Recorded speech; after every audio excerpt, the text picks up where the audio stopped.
Welcome to the Scene Snobs podcast. Welcome, everybody, to the Scene Snobs podcast. I'm your host, Mick Manhattan, and it is Tuesday night. I hope you feel all right. It is the Scene Snobs podcast. If you're watching this live or you're listening to it later, thank you so much for coming on and being part of it. We truly appreciate you. Guys, I don't know where my guest is. My producer is having a lot of technical issues, and I'm on my own. We're back with another episode 304 of the Scene Snobs podcast. That's right. Listen, I don't have any topics outside of what my guest has to say other than the movie reviews and mixed movie picks, but what the hell? Let's just wing it, shall we? Let's go to the comments. All right, so we have comments from my esteemed producer, Paul. Like I said, he's having some technical difficulties, but here's something I want to get into. It's something that's kind of been bugging me, and it started happening today. There's a certain movie I watched, and I'm going to talk about it a little bit later, but it got me thinking a lot about movie fans and the state we're in today and kind of how things are playing out, right? So for me, Jesse, if you look up in the private message I sent you, there is a StreamYard link, but I will send it to you again. So there you go. Anyway, so my point on this is I watched a movie today that to me is a 10 film. It is a fantastic film, and it did poorly. And it got me thinking about movie fans in general and how things sort of play out. And what are we actually looking for? What is it that we actually want as movie fans? Now, I'm not talking about just anybody that goes to the theater, because I can understand why maybe a movie doesn't do well if it doesn't get much word of mouth, or it's just like kind of comes in under the radar, stuff like that, especially independent films like I'm talking about. But for movie fans, it's as much as I sit here and I see the growing niche of like popcorn movies and things like that, it's becoming sort of a detriment to the movie industry, in my opinion, because we are losing out on so many wonderful stories and so much great filmmaking. You know, watching a movie today that just blew me away, and like I said, is, in my opinion, one of the best movies of the year, if not the best, and all around just one of the top pinnacle filmmaking. And to hear that, like, barely, like, it made its money back and then some. It was because it's an indie film, it's lower budget, of course, but this is a movie that I feel like I've heard for years now fans clamoring for, like true movie fans clamoring for an original story, with good effects, good music, good cinematography, the things that we really enjoy. Yet all I keep hearing about is how bad Marvel's doing, how bad DC's doing, how bad all of these franchises are doing. Well, what are we doing as movie fans then? Where do we go with this? Like, because we have original stuff, do we only like it if it's pink, like Barbie? Or what are we talking about? We have to figure it out, because yes, I understand movies are long, and going in the theater is getting tough. It's been a hard one for a little while, but we're getting back in, we're opening back up, we're going to see things, we're going out to venues. There's no reason we shouldn't be getting new original content, but we're not clamoring for it. And when I watch movies like this, the one I'm talking about, do poorly with how well acted it is and everything else, so just a really well-rounded film that's great for actual film fans, it bothers me that nobody saw it. It really does, because it just tells me we have lost the reason to understand why we love all of these older movies. Why would we love the Ghostbusters? Why do we love Blade Runner? Why do we love Jaws? Because they're original tales, something different. Yeah, maybe adapted for the screen or whatever, but really it's original to movies. It's original to film fans as we saw it. And we fell in love with it because it was something different. And now all we want is more of that. And we keep shunning the different, and it's starting to bother. We need to do better as film fans, and we need to start educating more. I see a lot of reviewers out there. I see a lot of podcasters out there. Start spreading, spreading a little bit more out and ingesting new things that maybe you have never heard of. Go for it. That's what I'm asking movie fans to do today as we start out the show. But my guest is here. The man knows the pro wrestling industry. The man knows the acting world. The man knows it all. And he's a pirate. And he's awesome. That's right. Now he has his own podcast, The Jesse L. Green Show. I want to bring him on live. Jesse, welcome to the Scene Snobs podcast yet again. Thank you so much for joining in, my friend. How you doing? Happy to be here again.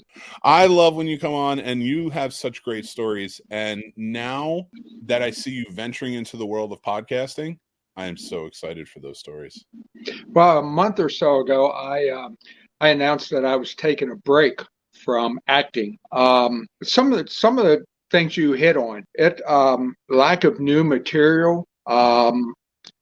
You have people get into this business and they do a couple movies and they think they know the business and go out and make a movie, and it's not that good, and it gets frustrating. At one time, it's catching up now, but at one time I had 13 movies that I had worked on that hadn't seen the light of day yet. Yeah, And it gets frustrating. So I took some time away. I think I'm going to be coming back here soon. May have my own production company because it's tough to criticize people if you don't do it yourself. So maybe I'll try this damn thing and realize it's tougher than what I thought it was. But I'm looking forward to that story. The one thing I wanted to hit on that you mentioned in your monologue is I think social media has opened up too many damn critics. And I think critics just try to exploit negative stuff about everything they see to make them feel relevant. Mm-hmm. If they see a movie and it's really good, if they just go, yeah, it's a good movie, I suggest to go see it. They're not edgy, whereas if they go out and they go, oh, the cinematography sucked, and and I didn't like the music, and this kill in this movie should have been better, then go out and do it. Go out and do it and try it and see if you can make anything any better. Yeah, I've always found when it comes to critics, the internet is opening up so much, everybody can become one. And when you're a movie fan, it's very easy to say, that's what I know, that's my thing. And I've always had that big argument with it because I've always felt I've had imposter syndrome my whole life trying to get into the film industry. I've worked in every aspect of the film industry I could, starting from working in video stores to movie theaters to everything, and then working on sets in studios and such. And I tell you, even after all of that, having friends who are cemented in this industry and being a part of it, I still get that imposter syndrome of like, should I have any say? Should I critique anything? And I'm a guy who's been on set. I'm a guy who does it. And I'm a guy who has a strict line of principles to when I'm, reviewing a movie. I will never put money towards a movie and review it. I'll never. So I try to keep myself unbiased if I can. If I don't like something, I can say it. If I do like something, I tell people why. But you got to have the good and the bad. And I'm still a guy who questions, should I be doing this? And we have so many people who exist now, thanks to the internet, that do not question that, have no line of principles for reviewing, and everyone's got a channel and opinion. And it's just, it takes its toll. You're absolutely right. Yeah, it does. And, like I said, we in the independent, especially the independent horror movie business, there's not a lot of money to be made being an actor in that. I mean, we do it because we love making movies. And then, we go out there and put our time in, and then sometimes the films just go into nowhere land, and just never come out. And I got frustrated with that. I voiced my opinion to some of the people, that and broken promises and all, but that's all part of life. But I decided to just step away from it for a while. And like I said, I'd probably be coming back. I've worked as an extra in a couple movies, but they were all set up beforehand. And got some offers out there that probably going to take, because I freaking love the business. It's I'll go be an extra and be on set all day just to be on set all day. It's that much fun. It's the one industry I've always said, I would leave after a 20-hour day and I'd be like, I can't take it. I need to get out of here. But even in that moment, I couldn't wait to get back the next day. Right. You just love it. It's just, what I always found really cool about making movies is, when you're in front of that camera on the small movies, you might have, 5-person crew. But I feel when I'm looking into that camera and when I'm acting, I have no idea how many people are on the other side of that lens. It could turn out if we strike gold, there could be millions of people looking through that lens at me. And so I try to do the best job I can. And but I want my stuff out. I want people to be able to see it. Like I said, over the last month or so, probably 3 or 4 of my movies have seen the light of day, and some of them are real good movies. I listen. I completely understand what you're saying, and I want to introduce you to our producer Paul. He was having a little bit of a technical issue, but he's here. This is Jesse. How you doing, Paul? Doing good. And yourself? Yeah, couldn't do better. Unless I was on a movie set. Yeah, I know. It's an addicting lifestyle too, and it's just it is. I mean, I've only been in acting. I'm going to have to look up the dates, but 6-7 years, maybe 7 at the most. So I started pretty late in life. But man, once it gets in your blood, it's you're there. You're hooked. It really is, and you've been killing it in the indie scene, doing so much and being a part of it just in that small relative time of 6-7 years. With coming into now and like kind of transitioning, you're doing podcasting now, and that may lead to a production company, like you said. What experiences from those past 7 years, and even your time in pro wrestling, is helping you shape what you're doing now, your next venture? Well, it's funny was the I never thought I'd be an actor. Certainly never thought I'd be involved in professional wrestling. I mean, I didn't get into either one till I was well into my 60s. I'll be 73 here in just over a month. And so, I was probably at least 65 before I got into acting, and probably about 68 when I got in professional wrestling. So got into it really late. And I tell people I'm not a guy that lives in regrets. I've always lived a life that I've done what I wanted to do, mistakes and all, but don't look back on any of it with any regrets, because I feel you made those decisions you can't be 73 and look back on a decision you made when you were 40 and go, that was pretty freaking dumb, because you made that decision at that age with the information you had. And, we'll all agree, there's some decisions that we made over life that we knew were dumb when we made them, but I don't look back and go, man, I wish I'd have done this, or I wish I'd have done that. I'm happy with what my life has given me, but never expected acting and professional wrestling to come into it. And it all comes from it's all connected to being a pirate. I've been a pirate for close to 20 years now. And a company was making a movie called Wrestle Massacre, and I had already done several films with them. And I got to work with 6-8 ex big name wrestlers, and for a wrestling fan, since about 8 years old, that was like a dream come true, And I talked to a promotion up in Pennsylvania and told them, man, I'd love to be involved, but I certainly can't. I can't wrestle. And they said they'd take on a pirate, but they needed to be a bad pirate. So the good pirate that I'd been for years was Captain Mango.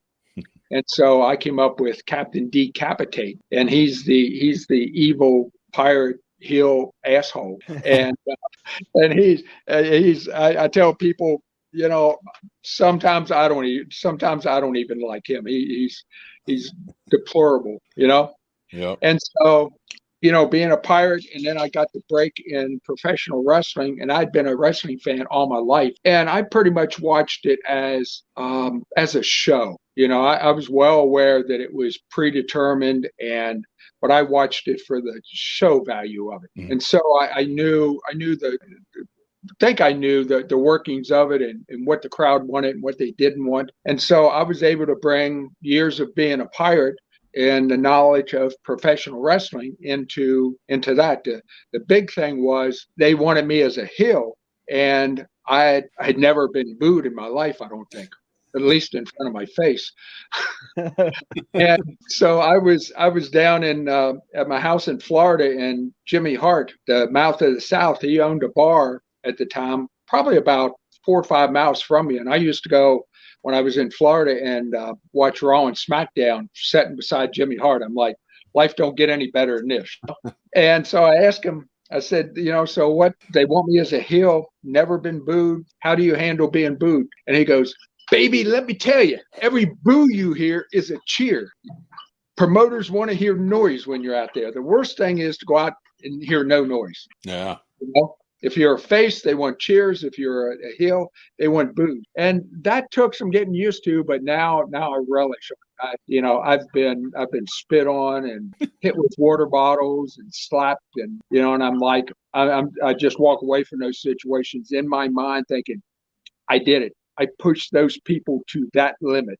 Because our job is for 10 minutes, is about 10, 15 minutes is about all the time I get to perform in front of these people. And my job for that 10, 15 minutes is to suspend reality for them and make them forget that we're characters, make them think that we're really bad people. And wouldn't say I want to tell everybody to throw a water bottle at me, but when I get hit with that, it was like a feather in my cap. I'm like, yes, I pushed that person to that limit to be that pissed off at me.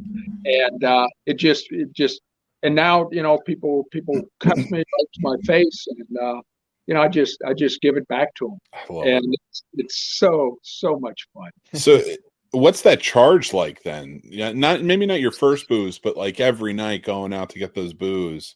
And you're the heel and you're pulling it in. You're right. You're like, they're raging for you. Yeah. Does that charge you up when you're out there? Like, how does that work? Oh yeah. When I'm behind that curtain and the music starts for me or my guy, the adrenaline rush is unbelievable. And I'm that 8-year-old kid sitting with my grandfather watching professional wrestling. I'm like, I'm ready to go. And when I go through the curtain, I used to kind of go out and initially walk around with like an attitude, just stare people down. And then as I got used to it, I realized I'm wasting a good minute and a half, 2 minutes there where I can be pissing these people off. Mm-hmm. So I just kind of go through the curtain, ready to go, and just start yelling at them and cussing them. And I don't like how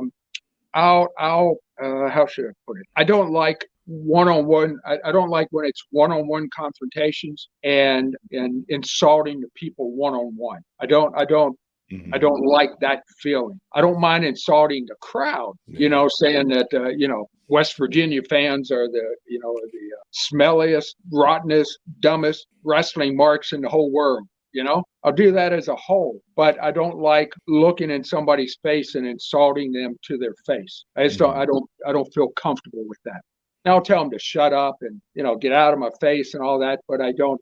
There are wrestling managers and wrestlers that will just, insult people right in their face. And I don't feel comfortable doing that. They paid good money to come be entertained. They didn't pay good money to come be personally assaulted. Yeah, I get that. So you're the heel with the heart of gold. Heel with what? The heel with the heart of gold. Yeah, sometimes it's tough to stay in character. You'll see. One of my hardest things when I first started was, you walk around the ring to begin with was dissing little kids on handshakes. I had a hard time with that. And then I was at a show, and one of the girls that I dissed came up to my table at intermission and said, "Will you shake my hand now?" And I go, "Yeah, I can shake your hand now." I said, "But when I'm out there, I can't." And I think that's the thing. I think nowadays most professional wrestling fans understand that it's a performance, mm-hmm. and I mean, even WWE, I don't know if they still do it, but they used to at the beginning of their pay-per-views put a statement up there that, the actions of these people is not real life, they're characters. Yeah. And I think, your typical wrestling fan now understands that it's that we're portraying characters when we're out there, because the same people that are cussing me and upset with me will come to my table and buy my merch. That's you true, know, yeah. so because I was told when I first got into it not to plan on selling much merchandise, because Hills don't normally sell a lot of merchandise. I do okay, but then again, I'm a Captain Decapitated is a unique looking character. People love pirates. I had no idea when I first put Captain Mango together. Boy, that's probably been close to 20 years ago. I did it for Jimmy Buffett tailgate. Rest in peace, Jim. Yes. And I never got to meet Jimmy in real life. I know all the Coral Reefer band, and some of them I consider friends, but I just never got to meet Jimmy. But got to blame it on him. He's the one that started this whole trail for me, and became a pirate. And because of being a pirate, I got into my first movie, which was Mills versus Zombies. I played a pirate, and then they had me back to play like 10 different zombies. And so the movies went off from there, and then Wrestle Massacre got me into the wrestling. And then the podcast is something I've been wanting to do for a long time. I don't know why. I see everybody else doing it, and I don't mean this as a slight. And I look at it and think, that's not that hard. You know, I can do that. And I've only got four under my belt now, so I'm just a rookie at this. But I think if you have interesting people on, and so far all the people I've had on have been good friends. Nice. And so I think my podcast feels like you're getting a peek into my living room, and just me sitting there talking about movies. Haven't had anybody connected with the wrestling business on yet, but they're coming. And we're just sitting there talking shop. Yeah, absolutely. That's awesome. And I like that aspect of it, because I do like a good podcast that can tell a story, and you have a lot of them, and that's great. So please, bring your friends on, talk about this stuff, because it's so, just the pirate aspect alone, almost 20 years of just being a pirate. Yeah. We're talking about the movies. We're not talking about Captain D. It's so amazing. So getting into that, is there sort of a formula that you want to go with in terms of the storytelling? Like, are you going to do it chronologically, or you just kind of whatever comes and goes? No, just whatever. Another reason I wanted to do a podcast is because I won't get into a lot of detail, because that'll take away the surprise when I do the program. But there were some things that happened in my life. It wasn't before Captain Mango. But before the movies, before the wrestling and all that. I'm damn lucky to be here.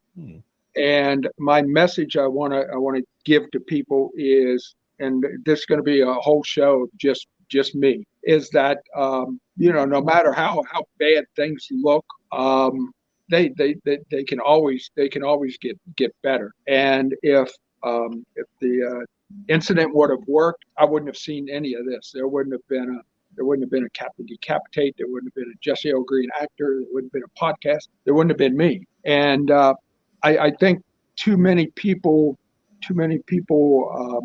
attach a stigma to people giving up, but it's a real thing, and you can get through it, and you can get to a point in life that you never dreamed you'd be at. I tell young people now that don't ever give up on your dreams, because the dreams you have when you're 20, 30, 40, if you're lucky, you're going to eclipse those dreams when you're 60, 70, 80. You're going to go, that's all I dreamed to be, And I'm just enjoying life right now. As you should be. And I love it, Jesse, to see what you got going on. I was so excited when I saw the podcast, because I know I'm going to get great stories off of it. And you get in 73 years, you get a lot of stories. Yeah. And you've only kind of touched down on, I've only really talked about the movies and like the last little bit of it. So 73 years, I can't wait to hear these stories. It's going to be truly fun. Oh, because I've lived an interesting life. I don't know how many times in life I've reinvented myself. And luckily, just about every time I've reinvented myself, it's been I guess a better version, but maybe a just a different version of me. And never thought never thought I'd live this long. You know, what I mean, I was back in the generation where when we were growing up, we were taught or told not to trust anybody over 30, you know. It's so, a different world. you look at, man, I'm not sure if I want to make it beyond 30 and become one of those people, you know. But it's funny, you get wiser as you get older. I looking back on it, I wish when I was younger, I wish I would have listened to, you know, my grandfather and older people more, because they knew what the hell was going on, you know. Yeah, it's a different. I mean, it's one thing I would love to ask, you know, with all of that and everything you're saying about having reinvented yourself over time, maybe what's some advice you would give to younger people who are kind of getting into that, maybe starting to reinvent themselves and find, you know, new ways of life at an earlier age where it's kind of tough to adjust to those sort of things? Maybe you have some advice for them? Well, I'll tell you a story that hit home with me. My best friend in high school, after we graduated high school, we parted ways, you know, and life went on. And it was probably, and this was maybe just at the beginning of my movie career, way before wrestling ever came in. Maybe I had 1 or 2 movies under my belt. And we became friends on Facebook. And somebody send you that message? Somebody sent me, I don't know. I sent you that message, but I was sending it to somebody else. Oh, okay. It flashed up. I didn't know who was going to. No. I was sending it to my next show. Oh, okay. And we lost track of each other and became friends on Facebook. And this was, like I said, after a couple movies, but way before professional wrestling and all. We met up for lunch. And, you know, he told me something that stuck with me. He said, you know, he said, I want you to know, he said, you've always been Captain Mango. He said, you were just too shy to let anybody see it. And, you know, and I've thought after that, you know, man, what if I wouldn't have been shy all my life, you know, and let people see it. So, you know, the thing I tell young kids, like I said earlier, man, go after your dreams. And, you know, I've always been, I don't want to say an outcast, but I've always been the unusual guy, you know? Well, I mean, listen, the best people are the weirdest people. Yeah. Yes, they are. And but it makes life difficult at times, you know? I mean, I used to tell my ex-wife, she took it the wrong way, but I used to tell her, you know, man, you don't know what's inside here. It's scary inside here. She took it that, you know, I was, I think, going to be a serial killer, you know? But no, it's scary when you're a creative person. You know what goes on inside here, and you just need to be comfortable with yourself and your surroundings to let that out. Yeah, no, you're absolutely right. And then with that creativity, and the more that you're coming into it and finding it through acting and finding it through other channels, for you, what's how do you kind of calm those demons, I guess is a way to say it. Yeah, you know, like the you know, like you said, like when you're creating and the creativity comes out, it's, you know, it makes you're sort of different. It shows itself in different ways. But for you got into a very creative outlet in acting where you are touching down and tapping into completely different characters at all times. How has that been to kind of calm those demons? Doesn't work. Doesn't? No. That doesn't work. No, the mind. I've always been all my life. I can only think maybe of a handful of nights that I sleep through the night.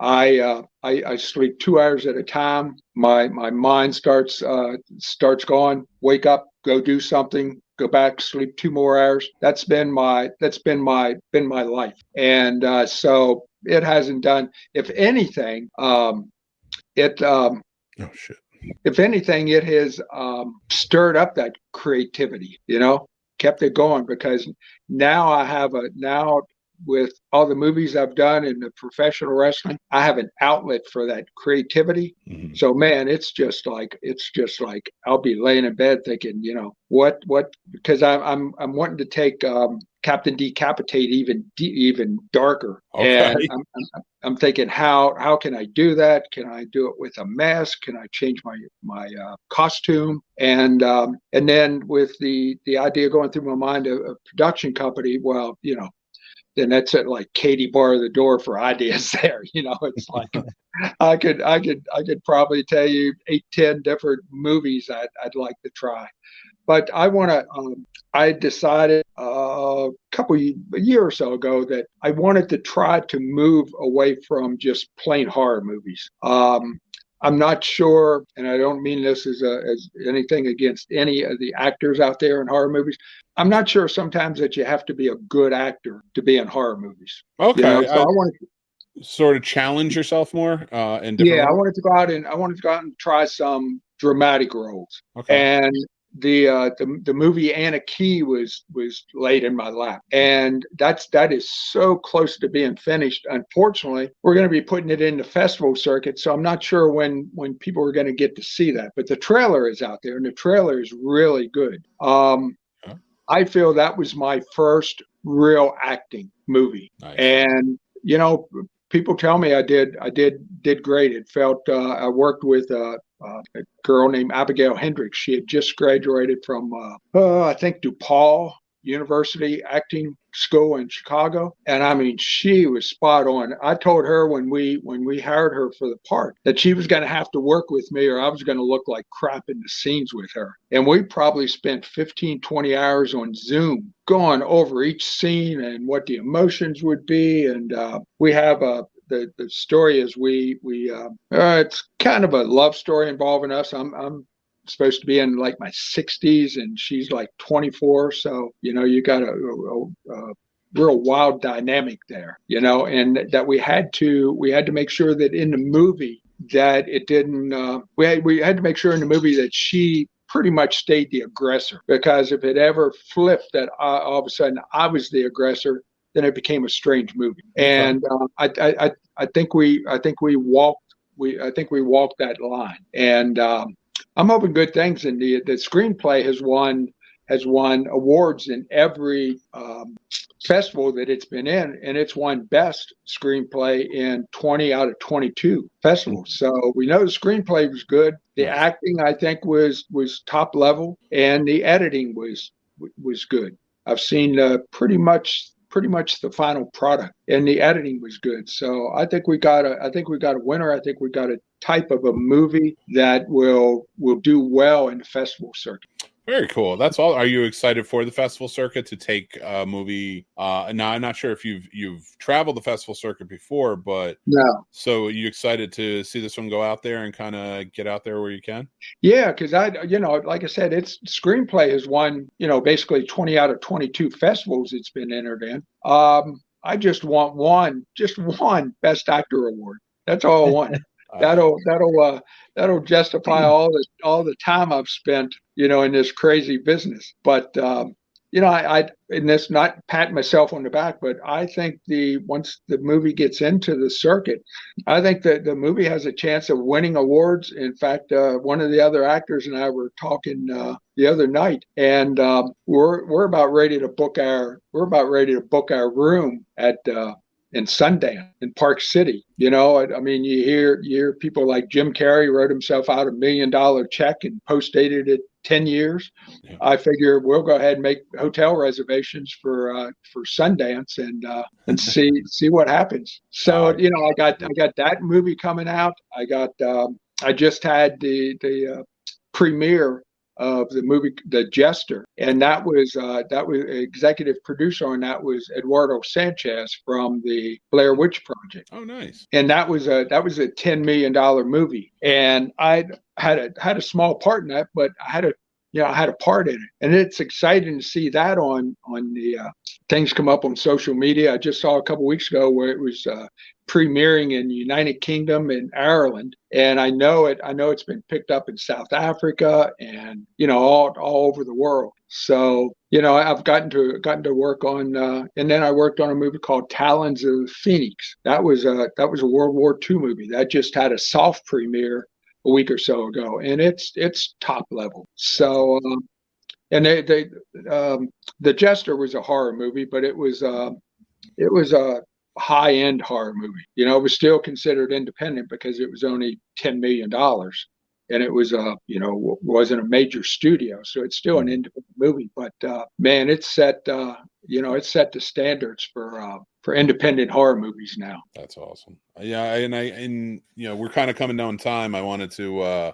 Okay. kind of wrap it up and just say, thank you so much for sharing so much with us. And where can everybody find the Jesse Green Show? And what Okay, days?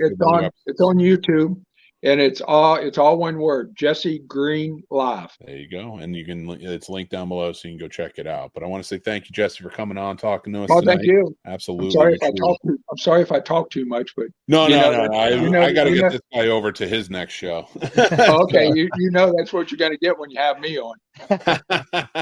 No, it was more based on him. He doesn't talk at all. So he doesn't talk at all. Okay.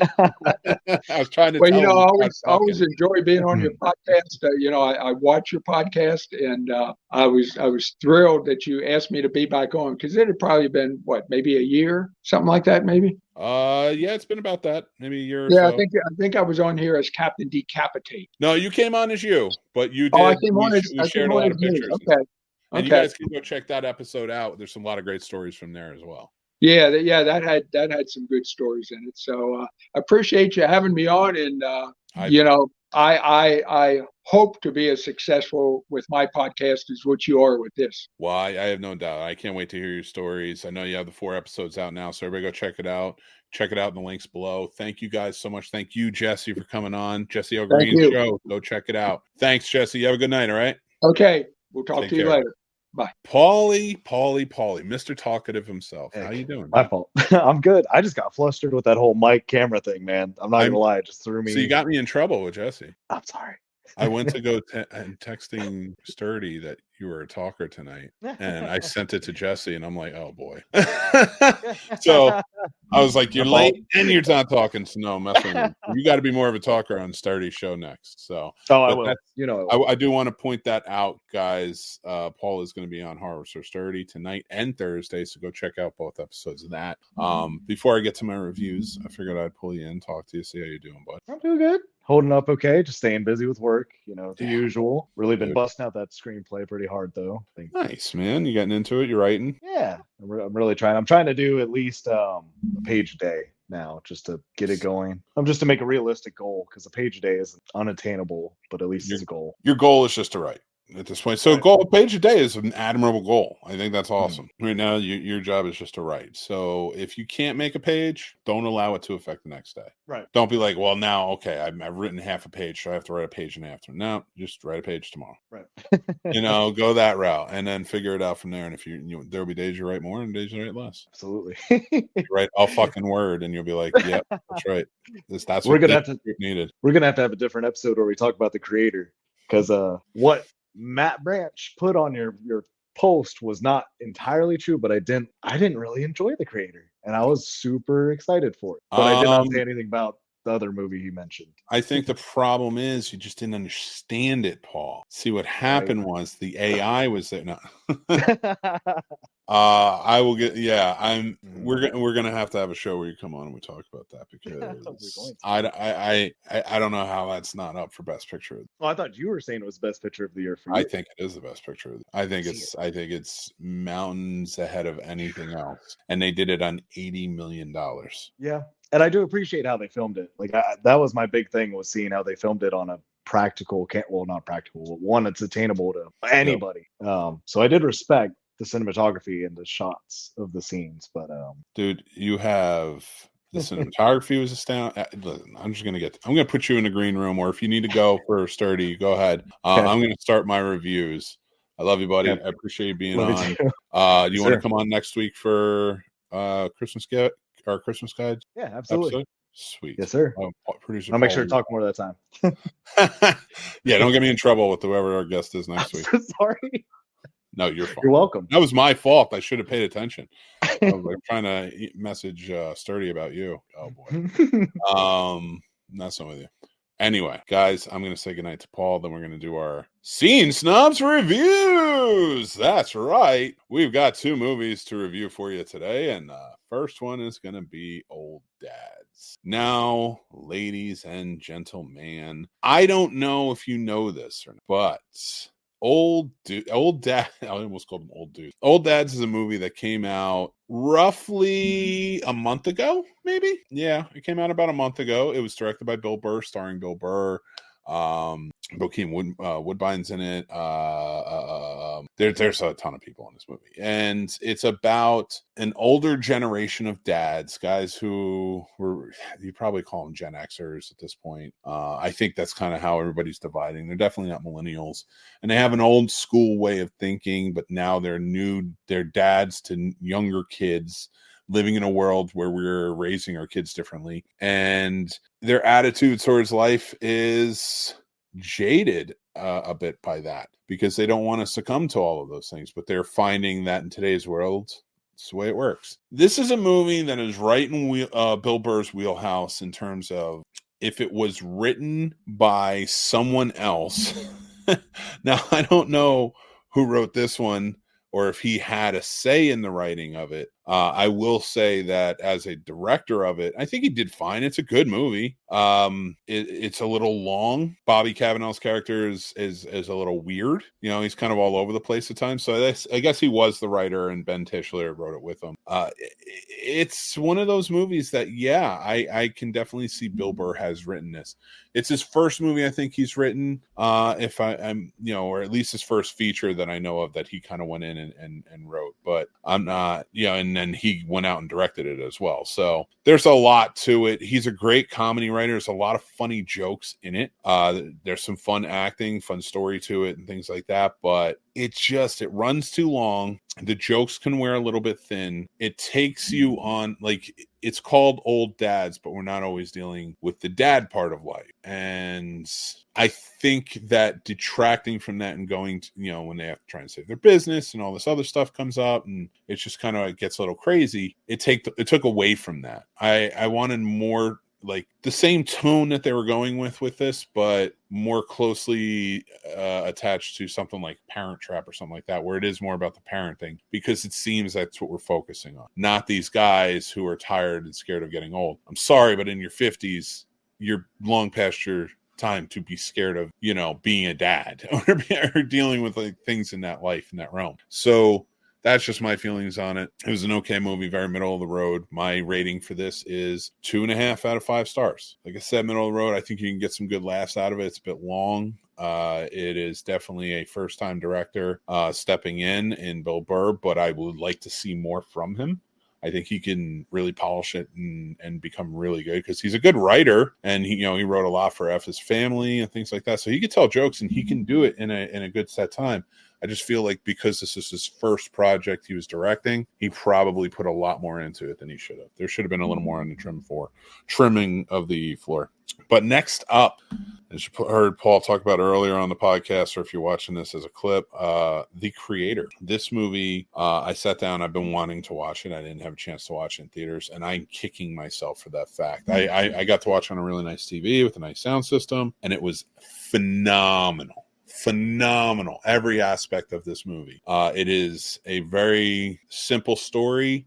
An ex-soldier who was tied to this rebellion of humans against AI was, lost everything in one fateful night, and now he's just, years later, he's just kind of picking up the pieces, doing his thing. He gets roped back in to go and try and find something and find out that his ex-wife's still alive, and his whole thing was go in there, get it, and he has to find this weapon that the AI have that's the most powerful weapon and can destroy everything, and it's a little girl, and he vows to protect the little girl AI, and it is phenomenal what happens through it. The visual effects are better than anything that has come out this year and probably the last few years. I don't know how you get The Flash. I don't know how you get the Marvels. I don't know how you get a lot of these movies where you have a lot of issues with CGI and special effects and you can do this on an $80 million budget. You can't do it on a $300 million budget. It's disgusting and disturbing. The fact that this is an independent film, Gareth Edwards, of course, directed it. It was fantastically done. He is a fantastic director. It is the pinnacle of science fiction. And it is, I think, if I'm not mistaken, my first 5 out of 5 film. 5 out of 5 mics. I absolutely love this film. The story is good. It kept me involved the whole time. It's an original tale that's just something different, and I really enjoyed the acting in it. Like I said, the visual effects, cinematography were great. The direction stands out. The just the landscapes that they created in this world is just brilliant, breathtaking. I loved every absolute minute of The Creator. If you haven't seen it, go check out The Creator. It's a 5 out of 5, best picture of the year for me so far. But yeah, that's where I'm at. And it's only 2 hours and 15 minutes. For a lot of these movies that we're getting to like 3 hours or so, it's 2 hours and 15 minutes that didn't feel like 2 hours and 15. I really enjoyed it. That's my reviews, the Scene Snob reviews this week. I did Old Dads and I did The Creator. Let me know what you guys think in the comments, or head over to our Discord, head over to our Facebook page, or Snob Nation Facebook page. Join up there, check it out. Let us know what you think. But let's get into it. I always do a mixed movie pick at the end of every episode. That says 2009. It's actually, today's episode is from 1958. That is a great year. And I went with the movie Thunder Road. That is right. Thunder Road is actually based on a true story. It's about a moonshiner. Luke, who is played by Robert Mitchum in it. It's the family business, the moonshine running. He is great at it. And the pressure is starting to mount because gangsters are starting to pressure moonshiners to make more money, make more runs in dangerous world. And the federal government is trying to shut it down at all costs. So he feels the pressure from both sides, and he doesn't know if his life is going to hang in the balance with this risky lifestyle. It is a fantastic film from 1958. If you haven't checked it out, you definitely should. It has one of the greatest endings for a hero character, or should I just say protagonist character, that I feel like really stands out and makes this movie even more memorable. So if you haven't seen it, I'd love for you guys to check it out. Guys, I'm going to announce something real quick. December 22nd. Sturdy and I are teaming up again. We're going to do another Casters for a Cause charity script read. We're going to do National Lampoon's Christmas Vacation this time. We're very excited to do it. It's for All for Lunch again. They're helping to try and eradicate school lunch debt for kids. We cannot wait for you to be a part of it. I figured I'd soft announce it here, but if you guys are interested, go check that out. We'll let you know in coming episodes and on the channel and social media where you can donate, what you can do, the whole 9 yards. Guys, thank you again so much for joining in tonight. I'm Mick Manhattan from the Scene Snobs. If you like the shirt, or you want to check out other fun TV and movie themed shirts and stuff like that, we got stuff for Star Trek, which has a new episode out. War Factor Fiction, episode 16. We go over our Star Trek gift guide for 2023. That's out now. You can check that out everywhere. But we have Star Trek stuff that we made, inspired stuff, and other movie stuff. Go to snobsmerch.com. Check it out. Use promo code SNOBS for 10% off your order. And go pick up some stuff. We've got some real cool stuff there. I will, guys, until next week, thank you, StubHub, for our sponsors of the show. If you guys are looking for venue tickets, we just got some AJR tickets for next year. Totally stoked to go to it. Really excited. So we've got that on StubHub. StubHub I've never had an issue with. We got our Taylor Swift tickets on there. I get my sports tickets on there. I'm looking to get some Broadway tickets on there because I want to go see the Back to the Future show. So go check out StubHub. Link is down below. Thank you again to our guest, Jesse Green. Thank you to producer Paul for joining in, even though he didn't really get to say much. But I can't wait to talk to him again. Next week, guys, we're going to be talking about our holiday gift guide for geeks. Make sure you join in for that. I might have Paul and maybe a few other people on. But we got a really fun week of stuff. We got new shows coming out and more. So go check out Does It Suck? Go check out the Snobs Film History and everything else in between. Until next time, I'm Mick Manhattan from the Scene Snobs. Remember to be kind, stay classy, and take care of yourselves because that's important. And until next time, take care.